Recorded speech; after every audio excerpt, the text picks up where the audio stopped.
অনেকের মুখে বারবার ঘা হয়।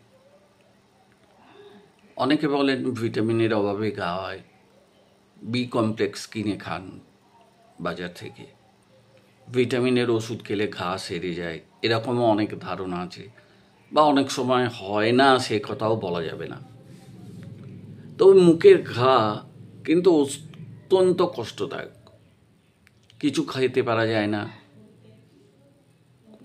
কোনো কিছু খাবার আগ্রহটাই নষ্ট হয়ে যায়। খালি মনে হয় লিকুইড খাই, লিকুইড খেলেই ভালো আরাম পাবো। এইভাবে খাওয়া দাওয়ার প্রতি একটা অনীহা চলে আসে। অনেকের অ্যান্টিবায়োটিক খাওয়ার পর ঘা হয় মুখে, সেটা ওষুধের একটা পার্শ্ব প্রতিক্রিয়া।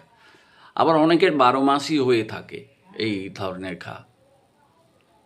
তো এই যে ঘা, যেটার জন্য আপনি কিছু খেতে পাচ্ছেন না, আপনার জীবন দুর্বিষহ করে তুলেছে, তার জন্যে আপনি ভিটামিন বড়ি খেলেন, সমস্ত কিছু আপনার যা জানা ছিল, আমাদের ঘরোয়া অনেক টোটকা আছে, সেগুলোও ব্যবহার করলেন, কিছুতেই আপনার ঘাটা সারছে না। তখন আপনি কি করবেন? আপনি এক কাজ করবেন, আমি 2টো হোমিওপ্যাথি ওষুধের কথা আপনাদের সামনে রাখব। এই হোমিওপ্যাথি ওষুধ 2টো বাড়িতে রাখবেন যারা এরকম প্রায়শই মুখের ঘায়ে কষ্ট পান। একটা হচ্ছে মাক্সোল 30 আর একটা হচ্ছে বোরাক্স 30। এই ওষুধ 2টো কিনে নিয়ে আসুন। কিনে নিয়ে এসে গ্লোবিউলস নেবেন একটা ছোট শিশিতে। ওই যেখান থেকে আপনি ওষুধ কিনবেন সেখানেই বলবেন গ্লোবিউলস দিতে। একটা শিশিতে গ্লোবিউলস নেবেন। 20 নম্বরও নিতে পারেন, 40 নম্বরও নিতে পারেন গ্লোবিউলস।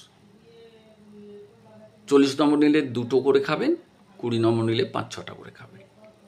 এবারে সেখানে কি করবেন, ওষুধ নিয়ে এলেন বাড়িতে। এবার মাক্সল 30 ওটা একটু মেশালেন, বোরাক্স 30 ওটা একটু মেশালেন, এটা 5 ফোঁটা মেশালেন, ওটাও 5 ফোঁটা মেশালেন। এইভাবে মিশিয়ে ওষুধটা তৈরি হয়ে গেল। এবার এই তৈরি হওয়া ওষুধটা আপনি দিনে 3 বার খান। ওই যে বললাম 40 নম্বরের বড়ি হলে 2টো খাবেন, আর 20 নম্বরের বড়ি হলে 4-5টা করে খাবেন, মানে গ্লোবিউলস আর কি। খেয়ে দেখুন আপনি উপকার পান কি না পান। আপনার